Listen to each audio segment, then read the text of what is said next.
রাধে কৃষ্ণ বন্ধুরা, আজকে যে বিষয়টা নিয়ে আলোচনা করব তা হলো মনুষ্য জীবন দুঃখময়। এটা 8 থেকে 80 বছরে সবাই ফিল করে এবং বিশ্বাস করুন সবাই, সাধু সন্ত ছেলে মেয়ে সবাই জীবনে কিন্তু হ্যাপি নয়, তার কোথাও না কোথাও কোনো কষ্ট থাকে। তো এই পরিপ্রেক্ষিতে আমি একটা গল্প শেয়ার করব। যদি ভালো লাগে গল্পটা তাহলে লাইক কমেন্ট ও শেয়ার করো। একবার একটা বনের মধ্যে এক কাক, সে মনে মনে ভাবছে, প্রভু আমাকে এত একটা কালো কুৎসিত চেহারা দিল, আমার পালকগুলো এত কালো, একটা বাজে কর্কশ কণ্ঠ দিয়েছে, ঠিক আছে। তাই সে মনে মনে অতীব অখুশি, ঠিক আছে। ওই সময় পাশে একটা মুনি ঋষি ধ্যান করছিল।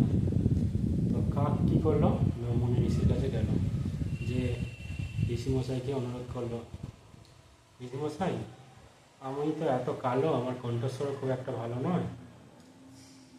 তো ঋষিমশাই তখন তাকে বললো, তাহলে তুমি কী চাও? তাহলে আমি কী চাই, আমি রাজা হতে চাই, কারণ রাজহাঁসের খুব সুন্দর পালক, সারাদিন পুষ্করিণীর মধ্যে কত সুন্দরভাবে খেলা করে, সবাই থেকে রাজহাঁসের প্রশংসা করে, আমি রাজহাঁস হতে চাই। তো ঋষি মুনিবর বলছে, ঠিক আছে তাই হবে, তবে তুমি তাকে আবার জিজ্ঞাসা করে আসো সে জীবনে খুশি কিনা। বলছে না, কেন? সে তো খুশি, তাকে দেখে তো মনে হয় খুবই খুশি। যাও না, তুমি তাকে জিজ্ঞাসা করে আসো, সে যদি খুশি হয় তাহলে তুমি যা বলছো আমি সেটাই করবো, ভগবানের কাছে প্রার্থনা করে আমি তোমাকে সেটাই দেবো।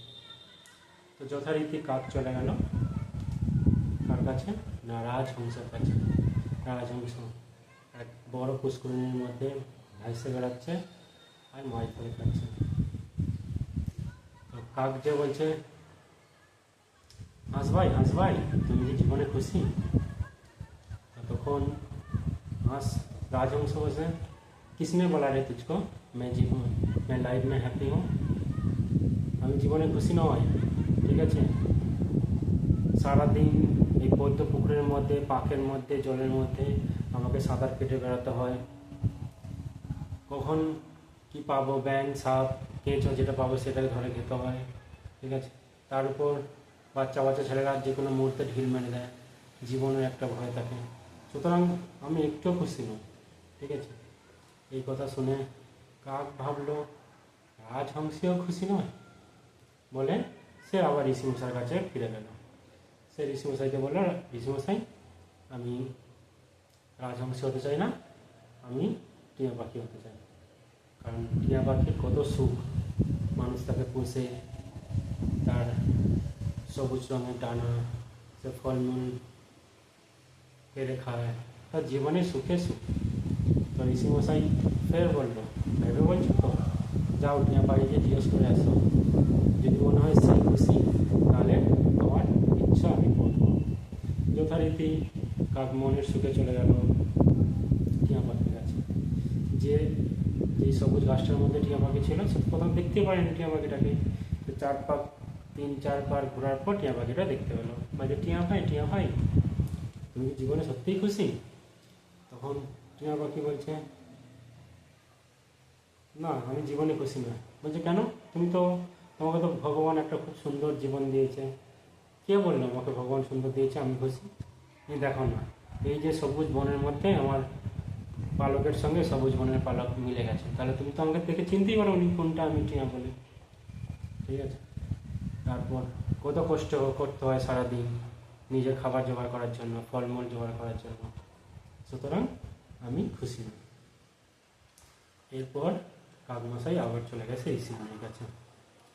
ঋষিমণিকে বলছে, না টিয়াও খুশি নয়, তাহলে ঋষিবর বলছে, তাহলে এবার তুমি কী হতে চাও? তখন বলছে, আমি ময়ূর হতে চাই, কারণ ময়ূর খুব খুশি, সব মানুষ সব প্রাণী ময়ূরকে খুব ভালোবাসে, ঠিক আছে।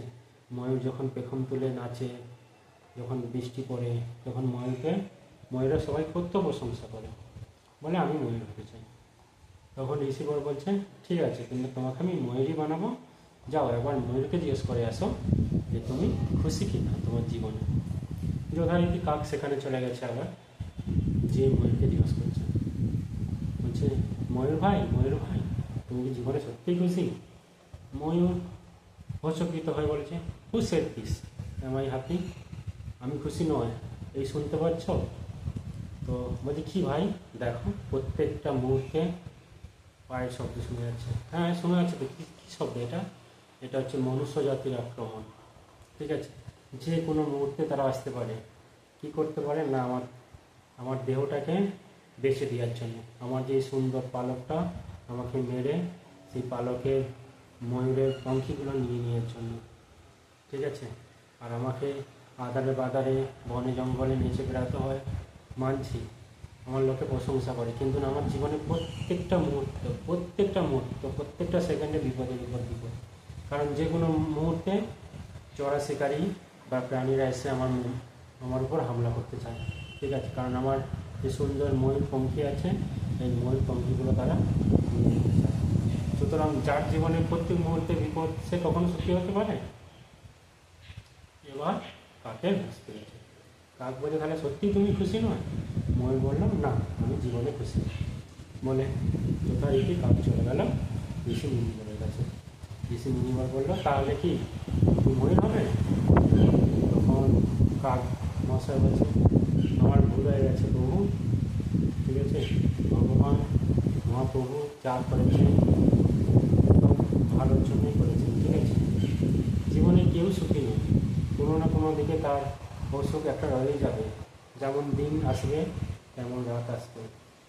সুতরাং আমি কাক, কালো আছি, আমার কালো কণ্ঠস্বর, কর্কর কণ্ঠস্বর, কালো গায়ের রং, এতেই আমি খুশি, আমি অন্য কিছু হতে চাই না। নমস্কার বন্ধুরা, কেমন লাগলো গল্পটা জানিও।